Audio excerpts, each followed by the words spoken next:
사실 제가 체력이 좀 남다른데 우리 하루에 3번은 하는 게 어때요? 네? 하루에 3번씩이요? 심장이 터질 것 같았던 67세 남편과의 재혼 첫날 밤. 조심스러운 그의 한마디에 저는 순간 말문이 막혔습니다. 처음엔 남자들의 흔한 허세인 줄 알았죠. 그런데 며칠 뒤 그 말이 농담이 아니란 걸 깨달았을 때 저는 행복보다 두려움이 먼저 밀려왔습니다. 65세라는 늦은 나이에 다시 시작된 이 사랑이라는 길의 끝에는 무엇이 기다리고 있었을까요? 제 인생의 속도와 방향을 완전히 바꿔놓았던 그날의 이야기가 어디서부터 어떻게 시작되었는지 지금부터 들려드리겠습니다. 저는 올해 65 김숙희입니다. 15년 전 남편이 간암으로 먼저 떠난 이후로 30년 동안 홀로 만두집을 운영하며 살아왔습니다. 매일 아침 7시 시장 골목 구석에 있는 가게 문을 열었어요. 반죽을 하고 소를 버무리고 만두를 빚으며 끝없이 반복되는 똑같은 일상의 연속이었습니다. 손님들은 숙희 씨 만두 맛있다 하면서도 늘 혼자 앉아 있는 저를 보며 안쓰러운 눈길을 보내셨죠. 그래서 시작한 게 평생교육원의 실버 컴퓨터 교실이었어요. 이 나이에 처음 잡는 마우스와 키보드가 낯설고 어려웠지만 새로운 걸 배운다는 설렘이 더 컸습니다. 다만 수업이 끝나고 혼자서 돌아오는 길이 참 외로웠죠. 그러던 어느 날이었어요. 수업을 마치고 나오는데 갑자기 하늘이 무너지듯 비가 쏟아졌어요. 낡은 시멘트 계단이 미끄러워 조심조심 내려오고 있었습니다. 저기 괜찮으시면 우산 같이 쓰고 가시겠어요? 고개를 들어보니 키가 크고 단정한 신사분이 서 계셨어요. 은은한 회색 머리에 약간은 쑥스러운 미소를 띤 얼굴. 그분이 바로 윤기영 씨였어요. 저는 잠시 당황했지만 그의 선한 눈빛을 보고는 자연스럽게 우산 아래로 들어갔죠. 아, 감사합니다. 비가 갑자기 너무 많이 오네요. 그러게요. 요즘 날씨가 참 변덕스럽죠? 잠시 어색한 침묵이 흘렀습니다. 우산이 빗물에 흔들릴 때마다 그와 어깨가 살짝씩 닿았는데 그 묘한 설렘이 제 가슴을 두근거리게 했어요. 혹시 평생교육원에서 컴퓨터 교실 수업 들으세요? 네, 나이 들어서 처음 배우려니 어렵긴 하지만 요즘 세상 따라가려면 배워야 할 게 많더라고요. 혹시 선생님도 같은 수업 들으세요? 네, 저도요. 젊었을 때는 손으로 하는 일이 많아서 컴퓨터 쓸 일이 거의 없었는데 요즘은 뭐든지 인터넷으로 하니까 배워둘 필요가 있더라고요. 그제서야 우리는 서로 같은 수업을 듣고 있다는 사실을 깨달았어요. 저는 김숙희예요. 올해 65이고 오래전부터 만두 가게를 운영하고 있어요. 그가 고개를 살짝 숙이며 말했어요. 윤기영입니다. 올해 67이에요. 젊었을 때는 건설회사를 운영했었는데 지금은 은퇴하고 소일거리로 집수리 일을 하며 지내고 있어요. 아, 그래서 늘 공구를 들고 다니시는 거였군요. 그가 웃으며 고개를 끄덕였어요. 네, 손에 망치가 있어야 마음이 편해지는 성격이라서요. 바로 그때 계단에서 제가 발을 헛디딜 뻔하면서 우산이 살짝 흔들렸어요. 기영 씨가 저를 살며시 부축하며 계단을 내려다보시더군요. 계단이 많이 낡았네요. 비가 오면 위험할 것 같은데. 저도 그제서야 계단을 살펴봤어요. 오래된 시멘트 계단은 여기저기 금이 가 있고 빗물에 미끄러워 보여 조금만 방심하면 큰일 날 것 같았죠. 그러게요. 몇 번이나 미끄러질 뻔했어요. 그렇게 우리는 빗속에서 서로의 나이와 예전에 했던 일, 지금 하는 일까지 알게 되었죠. 어색하지만 따뜻했던 그 순간이 우리 이야기의 시작이었습니다.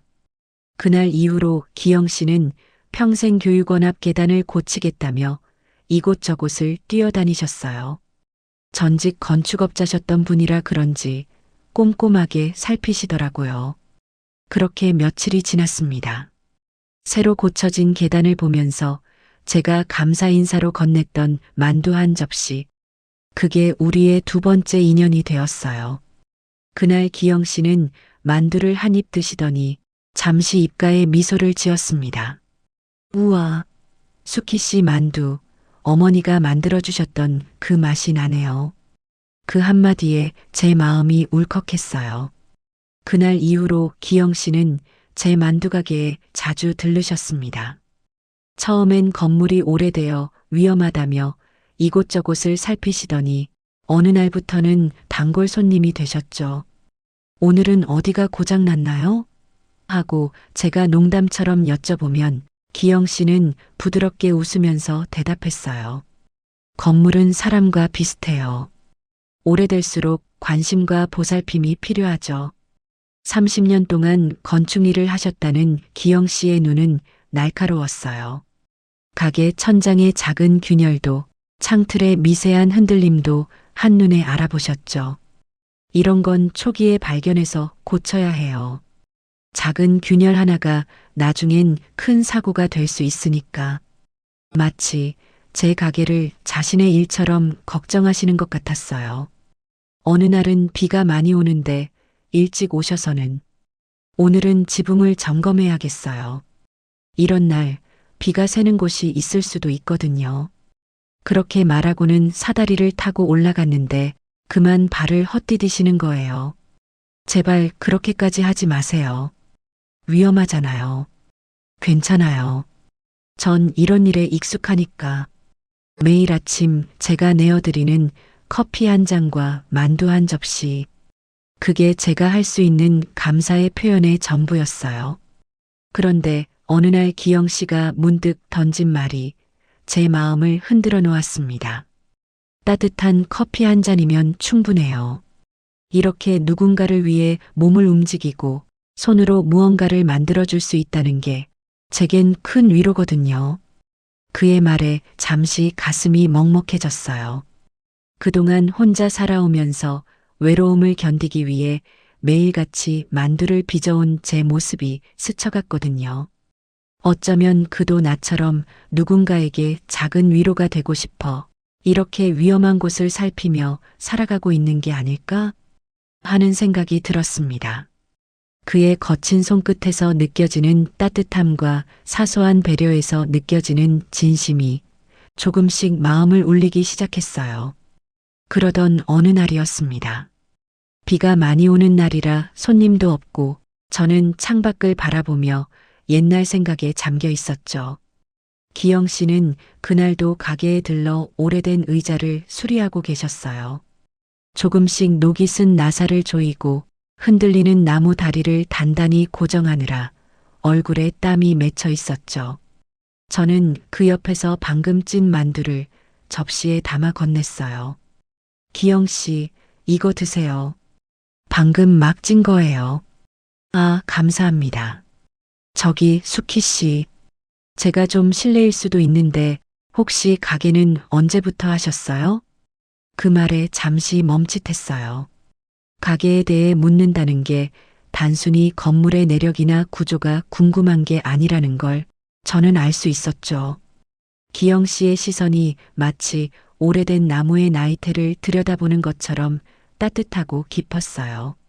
30년 전 남편과 함께 시작했어요. 아픈 기억을 떠올리는 순간 제 목소리가 살짝 떨려왔습니다. 그러다가 남편이 15년 전에 간암으로 떠났어요. 그때부터 혼자서 지켜왔죠. 잠시 침묵이 흘렀습니다. 한참을 말이 없던 기영 씨가 조용히 말했어요. 사실 저도 아내를 같은 병으로 잃었어요. 벌써 18년이 지났네요. 순간 저도 모르게 기영 씨를 바라봤어요. 제가 언젠가 본 적 있었던 그 진한 외로움이 그분의 눈에도 배어 있더라고요. 그때 제가 큰 건설회사를 운영하고 있었는데 아내 곁을 지켜주지 못했어요. 항상 다음에 하다가 그만. 기영 씨는 잠시 말을 멈췄다가 이어갔어요. 그래서 이제는 고칠 수 있는 것들은 최대한 빨리 고치려고 해요. 건물도 마음도 더 이상 후회할 시간을 두지 않으려고요. 창밖에선 비가 내리고 있었어요. 그 빗소리를 들으며 우리는 오랫동안 말없이 앉아 있었습니다. 그런데 이상하게도 그 침묵이 외롭지 않았어요. 며칠 후 기영 씨는 가게 앞 계단을 유심히 살펴보더니 다시 가게 안으로 들어오셨어요. 저는 방금 내린 커피를 건네며 인사를 건넸죠. 오늘도 오셨어요? 어디 또 고칠 데가 있나요? 저기 혹시 이 건물 천장 공사할 때 제가 좀 도와드려도 될까요? 저는 그 말을 듣고 잠시 당황했어요. 천장 공사라면 위험하고 복잡한 작업일 텐데 굳이 본인이 나서겠다는 이유가 뭘까? 단순히 건물을 고치려는 마음만은 아닐 거란 걸 직감했죠. 괜찮으세요? 무릎도 불편하신데. 네, 괜찮아요. 오래된 건물은 주기적으로 점검하고 고쳐줘야 안전하거든요. 제 손이 아직 쓸모가 있을 때 조금이라도 보탤 수 있으면 좋겠어요. 그 순간 그의 손등위로 깊게 패인 주름이 보였습니다. 굳은 살이 박힌 거친 손, 세월의 흔적이 고스란히 새겨진 그의 손을 보며 가슴이 조금 두근거렸죠. 이 사람도 나처럼 오래도록 혼자였겠구나. 저도 모르게 작은 한숨을 내쉬며 고개를 끄덕였어요. 그럼 부탁드릴게요. 저도 혼자서는 감당하기 어려운 부분이 많으니까요. 기영 씨가 그 말을 듣고 살짝 미소를 지으셨어요. 그 미소에 담긴 따뜻함이 제 가슴속 깊이 스며드는 기분이었죠. 그날 이후로 기영 씨는 제 가게의 천장 수리를 위해 자주 들르기 시작하셨어요. 그렇게 우리는 가게에서 더 많은 시간을 함께 보냈습니다. 아침 일찍 오셔서 커피를 마시며 건물 이곳저곳을 살피시고 가끔은 직접 공사인부들을 데려와서 수리도 해주셨죠. 이 기둥은 보강이 필요해요. 오래된 건물이라 기초가 약해질 수 있거든요. 기영 씨의 설명을 들으며 문득 깨달았어요. 제가 30년간 장사하면서도 몰랐던 이 건물의 구석구석을 그분은 다 알고 계시더라고요. 어느 날은 건물 도면을 가져오셔서는 여기 전기 배선이 오래됐더군요. 화재 위험이 있을 것 같아요. 그렇게 말씀하시며 밤늦게까지 배선을 교체하셨어요. 저는 그런 기영 씨가 안쓰러워서 따뜻한 만둣국을 끓여다 드렸죠. 그러던 어느 날 동네 아주머니들이 수군거리는 소리가 들렸어요. 숙희 씨네 가게에 매일 가는 그 양반, 전에 큰 건설회사 사장이었대요. 그런데 왜 저렇게 직접 공사를 하고 다니시는 걸까? 좀 이상하지 않아요? 아무것도 모르면서 뒤에서 수군거리는 그 말에 가슴이 너무 아팠어요. 그렇게 속상해하고 있는 저를 오히려 기영 씨가 위로해 주셨습니다. 괜찮아요, 숙희 씨. 진짜 행복이 뭔지 전 이제 알 것 같아요. 거창한 회사를 운영하는 것도 높은 빌딩을 세우는 것도 아니더라고요. 이제는 이렇게 손으로 직접 뭔가를 고치고 누군가에게 조금이라도 도움이 되는 일이 제겐 더 큰 의미예요. 그는 잠시 말을 멈추고 거친 손바닥을 천천히 펴보이셨어요. 이 손이 언젠가 멈출 때까지 누군가를 위해 무언가를 고쳐줄 수 있다면 그게 제겐 가장 큰 기쁨이죠. 그의 눈빛이 잔잔하게 빛났고 그 순간 제 가슴이 살짝 저려왔어요. 오래도록 외로웠던 두 사람이 이렇게 서로에게 위로가 되고 있다는 사실이 새삼 고맙게 느껴졌죠. 그날 이후 우리는 점점 더 가까워졌어요. 매일 아침이면 기영 씨가 가게에 들러 커피 한 잔을 나누고 함께 이야기를 나누는 게 일상이 되었죠. 낡은 건물의 균열을 고치듯이 제 외로운 마음도 조금씩 메워지고 있었어요. 하지만 언제나 그랬듯이 행복은 오래가지 않는 법이죠. 평온하던 일상이 어느 순간부터 불안하게 느껴지기 시작했습니다. 매일 가게에 오던 기영 씨가 갑자기 보이지 않았어요. 하루, 이틀, 일주일이 지나도 아무 소식이 없었죠. 매일 아침 들리시던 분이 한 번도 안 오시니까 가게가 갑자기 너무 조용해진 것 같았어요. 처음엔 바쁘신가 생각했는데 어느 날 동네 카페에서 들린 이야기가 제 가슴을 덜컥 내려앉게 했습니다. 그거 알아요? 그 양반 요즘 젊은 여자랑 자주 병원 다닌대요. 맞아요. 저도 봤어요. 다정하게 팔짱도 끼고 다니시던데요. 순간 머릿속이 하얘졌습니다. 그동안의 친절이 그저 옛날에 잘 나가던 건설회사 사장님의 취미생활이었던 걸까? 한번 의심이 시작되자 그동안의 따뜻했던 행동들이 다르게 보이기 시작했습니다. 하지만 너무 오랫동안 기영 씨가 보이지 않자 걱정이 되기 시작했어요. 혹시 어디 아프신 건 아닐까? 갑자기 사고라도 당하신 걸까? 한참을 고민하다 결국 기영 씨를 찾아 나서기로 했습니다. 평소 자주 간다고 얘기했던 동네 공원을 지나 작은 골목길로 들어섰죠. 혹시 기영 씨 댁이 여기 근처 아닐까? 비좁은 골목 사이로 오래된 주택들이 다닥다닥 붙어 있는 풍경이 펼쳐졌어요. 골목을 돌 때마다 낡은 대문들이 보였지만 도대체 어느 것이 기영 씨의 집인지 알 수 없었죠. 그러다 문득 길모퉁이에 작은 마당이 딸린 오래된 주택이 눈에 들어왔어요. 낡은 대문 옆에 걸린 작은 화분, 그리고 그 옆에 걸린 빛바랜 우편함. 어딘지 모르게 기영 씨의 소박한 성격과 잘 어울리는 집이었죠.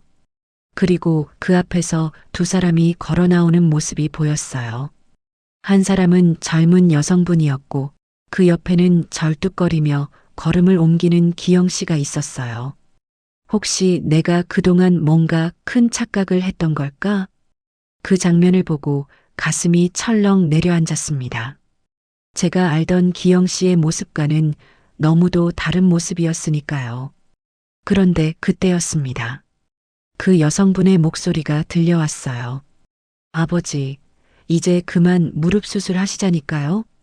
계속 이러다가 더 안 좋아지시면 어떡해요. 뭐, 아버지?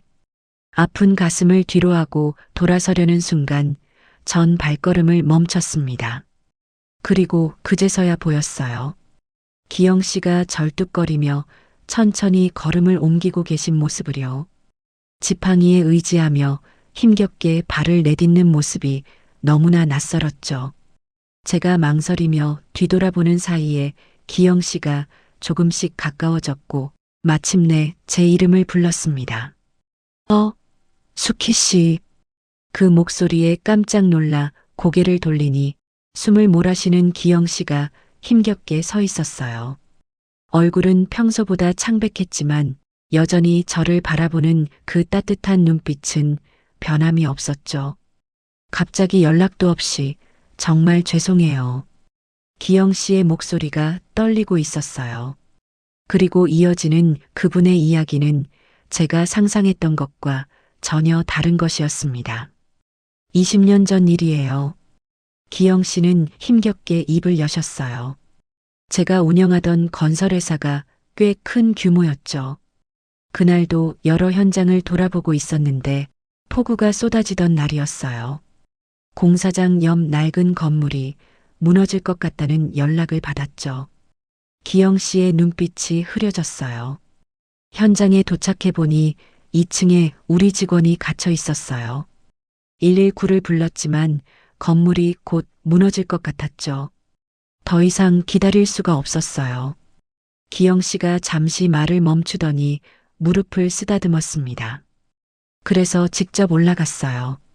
다행히 직원은 구했는데 내려오는 순간 건물 일부가 무너지면서 제 무릎이 그만.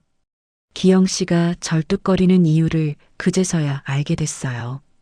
그리고 왜 계단이나 위험한 곳을 그토록 신경 쓰시는지. 그런데 건물주가 무단 침입이라면서 저를 고소했어요. 그때 그 기록이 전과가 됐죠. 숨죽여 흐느끼는 기영 씨의 어깨가 떨리고 있었어요.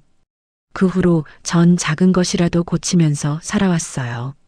누군가 다치지 않게, 제가 겪은 일을 다른 사람은 겪지 않게요. 기영 씨의 따님이 다가와 기영 씨 어깨를 감싸 안았습니다. 아버지가 얼마나 좋은 분인지 이제는 다른 분들도 알아주셨으면 좋겠어요. 그동안 혼자서 얼마나 아프셨을지 저는 그만 참았던 눈물을 쏟고 말았습니다. 전 이제 다 말씀드렸어요. 기영 씨가 힘없이 웃었습니다. 혹시라도 제가 전과자라는 소문이 날까봐, 당신이 저 때문에 다른 사람들의 수군거림을 듣게 될까봐, 그게 너무 두려웠어요. 저는 기영 씨의 떨리는 손을 살며시 잡았어요. 기영 씨가 왜 그렇게 위험한 곳을 살피고 다니셨는지 이제 알 것 같네요. 남편이 떠나고 나서 저도 그랬거든요. 매일 아침 일찍 일어나서 만두를 빚었어요. 제가 만든 만두라도 누군가에게 위로가 되길 바라면서요. 기영 씨의 눈에서 눈물이 흘러내렸습니다. 제가 처음 수키 씨의 만두를 먹었을 때 그 맛이 어머니의 맛과 똑같았어요. 단순히 만두의 맛이 아니라 그 따뜻함이요. 그 순간 기영 씨의 떨리는 손이 조심스럽게 제 손을 감싸쥐었어요. 거칠고 굵은 손가락이었지만 그 안에는 오래된 상처와 따뜻한 진심이 고스란히 담겨 있었죠. 저도 살며시 그의 손을 맞잡았어요. 기영 씨, 이제는 혼자 걷지 않으셔도 돼요. 제가 곁에 있을게요. 그는 잠시 제 얼굴을 바라보더니 살며시 미소를 지었습니다. 그동안의 오해와 불안이 서서히 녹아내리는 것 같았죠. 손끝에서 느껴지는 따뜻함이 우리 두 사람의 오래된 외로움을 함께 감싸 안는 듯 했어요. 그날 이후 우리는 다시 자연스럽게 서로의 일상에 스며들기 시작했습니다. 매일 아침 커피 한 잔을 나누고 함께 계단을 고치고 가끔은 동네 산책도 하며 웃음소리를 나누는 사이가 되었죠. 그런데 그날 이후 동네가 술렁이기 시작했어요. 그 얘기 들었어요? 그 양반 전과자래요. 전과자. 아이고, 그런 위험한 사람이 같은 동네라니. 너무 끔찍하네요. 그동안 우리 동네 집집마다 다니면서 살피고 그랬잖아요. 무슨 속셈이 있었던 거 아니에요? 가게에 오시는 손님들도 하나둘 줄어들었어요. 기영 씨와 함께 있는 걸 본 사람들이 수군대는 소리가 들려왔죠. 저러다 사기라도 당하면 어쩌려고? 나이 들어 정신이 나갔나? 마음이 아팠어요. 하지만 기영 씨가 이런 시선을 혼자 견뎌왔다는 게 더 아프게 다가왔습니다. 그러던 어느 날 복지관 앞에서 일어난 일이었어요. 전과자는 이런데 얼씬도 하지 마세요. 애들도 있는데. 몇몇 아주머니들이 기영 씨를 둘러싸고 험한 말을 하고 있었어요. 고개를 숙인 채 아무 말도 못하고 있는 기영 씨를 보니 전 더 이상 참을 수가 없어 사람들 앞으로 나섰습니다. 잠깐만요. 기영 씨가 왜 전과자가 됐는지 아세요? 무너지는 건물에서 직원을 구하다가 그저 소중한 생명을 살리려다가 이렇게 되신 거예요. 떨리는 목소리로 말을 이어갔어요. 그리고 지금 우리가 안전하게 다니는 이 계단, 이 난간, 다 기영 씨가 여러분 안전을 위해 밤새워 고치신 거예요. 위험한 사람이면 이렇게 남을 위해 희생하셨을까요? 순간 주변이 조용해졌어요. 전 기영 씨의 마음을 믿어요. 그분의 따뜻한 손길이 우리 동네를 이렇게 안전하게 지켜주고 있잖아요. 그때였어요. 제 뒤에서 누군가 조용히 말했습니다.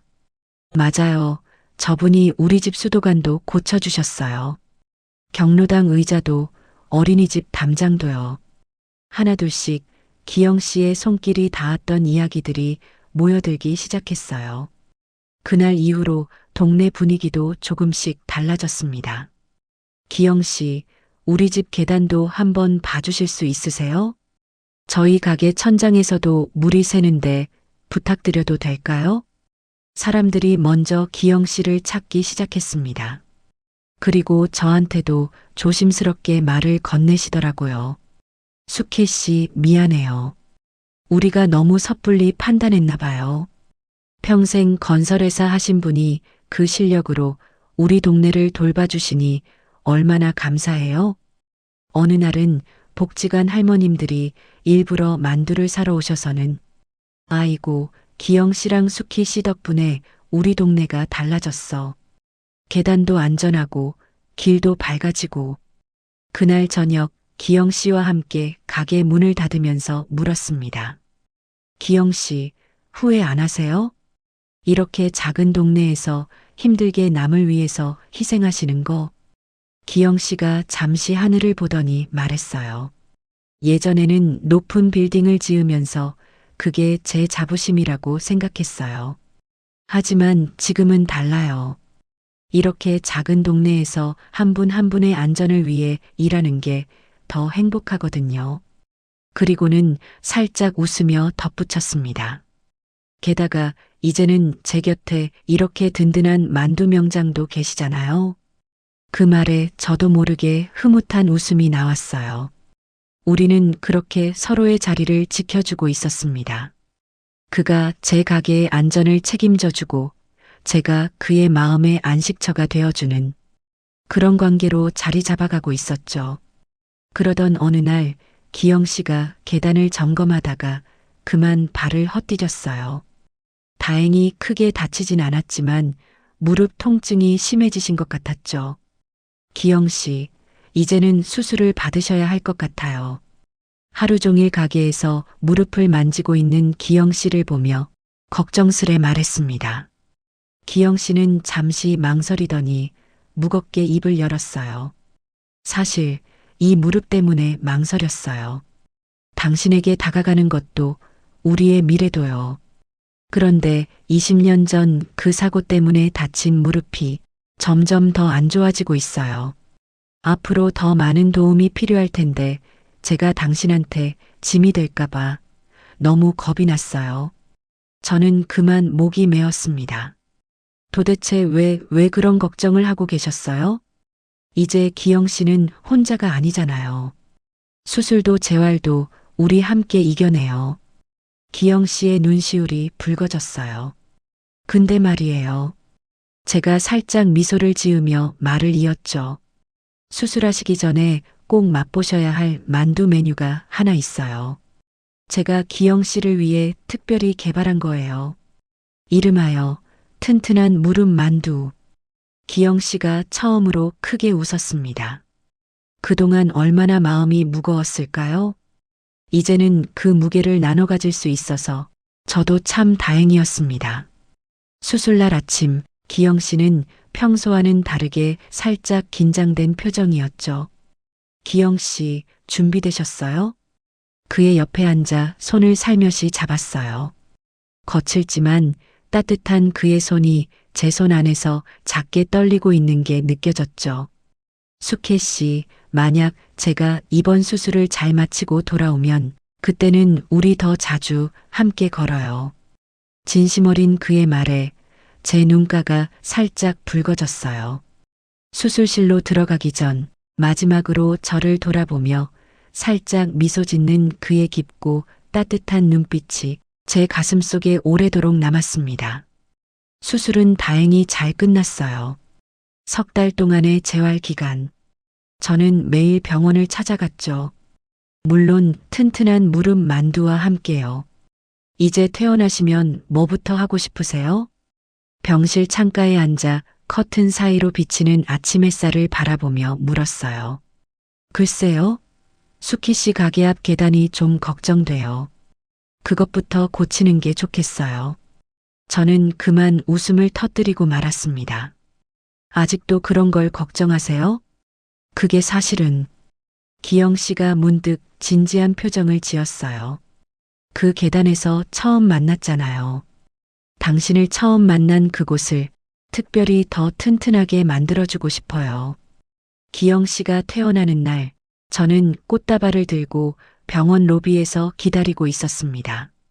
수케 씨, 문이 열리며 환한 얼굴로 나오는 기영 씨 얼굴엔 여전히 수술의 흔적이 남아 있었지만 그 따뜻한 미소만큼은 여전했죠.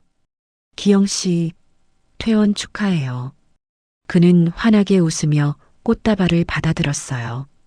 이렇게까지 챙겨주시다니 정말 감사해요. 제가 참 복이 많네요. 아니에요. 당연한 거죠. 앞으로도 더 건강해지셔야 하니까요. 우린 병원 근처에 있는 작은 공원 벤치에 앉았습니다. 수키 씨, 네. 그동안 병원에서 많은 생각을 했어요. 내가 다시 걸을 수 있을까? 다시 만두가게 앞 계단을 올라갈 수 있을까? 그런 것들이요. 걱정 마세요, 기영 씨. 이제는 괜찮으실 거예요.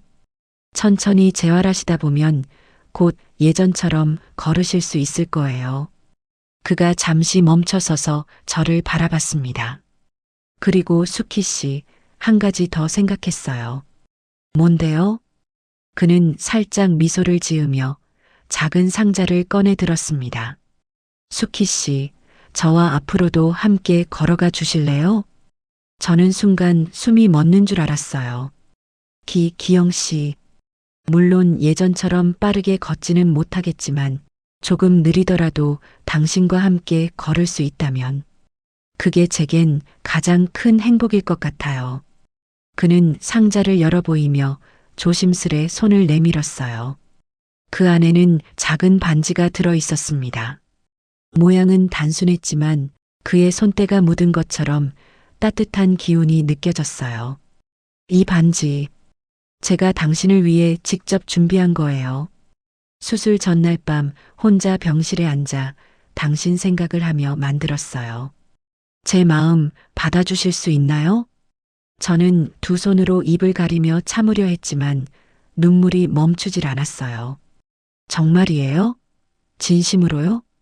그가 고개를 끄덕이며 제 손을 조심스럽게 잡았어요. 수키 씨만 제 곁에 있어준다면 앞으로 어떤 어려움이 있어도 두렵지 않을 것 같아요. 저는 살며시 손을 내밀어 그의 손을 맞잡았어요. 저도 기영 씨와 함께 나란히 걸어가고 싶어요.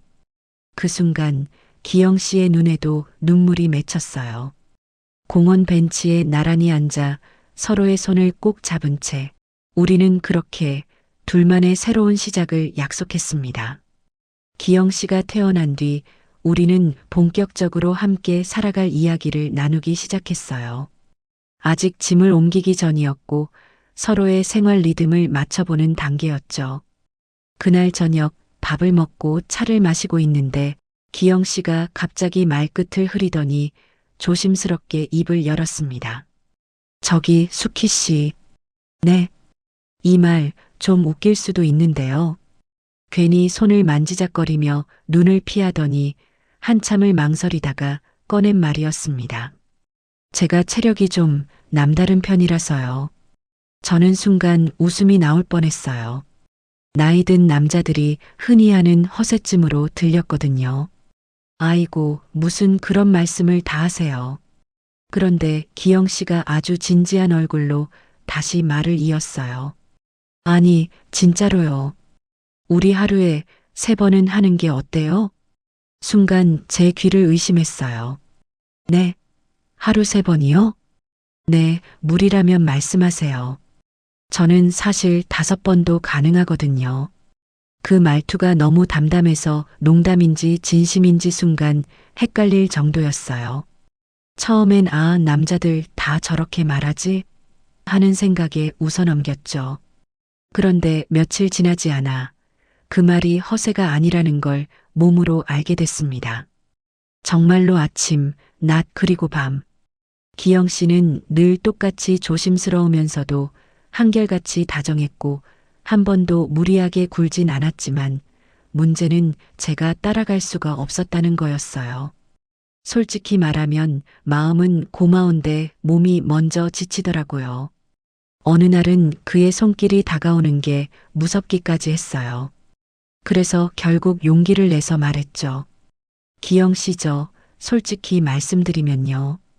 한참을 망설이다가 고개를 숙인 채 겨우 말을 꺼냈어요. 하루에 3번은 제가 감당이 안 돼요. 그 말이 끝나자 방 안이 조용해졌어요. 괜히 말했나 싶어서 가슴이 쿵쾅거렸죠. 그런데 기영 씨가 잠시 제 얼굴을 보더니 뜻밖의 말을 하더군요. 아, 역시나 그랬군요. 그리고는 제 손을 꼭 잡으며 말했어요. 미안해요, 수키 씨. 제가 괜히 젊은 사람 흉내를 냈네요. 그 말에 오히려 제가 눈물이 날 뻔했어요. 저는요, 당신이 힘들어하면서까지 곁에 있어주는 건 원하지 않아요. 하루 3번이 아니라 일주일에 3번이라도, 아니, 1번이어도 괜찮아요. 그는 웃으며 덧붙였어요. 사실 제일 좋은 건 당신이 웃는 얼굴로 내 옆에 있어주는 거거든요. 그날 이후로 우리는 자연스럽게 횟수를 줄였어요. 신기하게도 마음은 더 가까워졌고 대신 손을 더 오래 잡게 됐고 이야기를 더 많이 하게 됐죠. 그때 알았어요. 사랑은 많이 하는 게 아니라 서로를 배려할 줄 아는 거라는 걸요. 그리고 그게 노년에 만난 사랑이 더 깊은 이유라는 것도요. 그날 이후 우리는 정말 많은 이야기를 나눴습니다. 젊었을 때는 힘이 넘치는 게 사랑인 줄 알았고 참는 게 미덕인 줄 알았죠. 하지만 나이가 들고 보니 사랑이란 서로를 이기는 게 아니라 서로를 살피는 거라는 걸 우리는 늦게서야 알게 됐습니다. 기영 씨는 말했어요. 내가 할 수 있다고 해서 당신이 버텨야 하는 건 아니더라고요. 그 말 한마디에 그동안 쌓였던 제 마음의 긴장이 눈 녹듯 풀렸습니다. 그날 이후로 우리는 횟수를 더 줄였어요. 대신 다정하게 손을 잡고 함께 공원을 산책하는 시간이 더 늘었습니다. 서로의 숨소리를 듣고 서로의 아픈 곳을 먼저 묻는 그런 부부가 되어갔어요. 이제는 압니다. 노년에 만난 사랑은 젊을 때보다 느리지만 그래서 더 깊고 따뜻하다는 것을요. 혹시 지금 이 영상을 보고 계신 여러분, 사랑 앞에서 혼자만 참고 계시진 않으신가요? 사랑도 결국 배려한 만큼 돌아온다는 걸 저는 이 나이에야 깨달았습니다. 오늘 밤엔 옆에 있는 그 사람의 손을 조금 더 천천히, 조금 더 따뜻하게 잡아보세요. 그게 아마 가장 오래가는 사랑일 테니까요. 주변에 비슷한 경험을 하신 분이 계시다면 이 영상을 공유해 주세요. 영상이 도움이 되셨다면 좋아요와 구독 부탁드리고요. 여러분의 생각을 자유롭게 댓글로 남겨주세요. 다음에도 더 좋은 이야기로 찾아뵙겠습니다. 시청해 주셔서 감사합니다.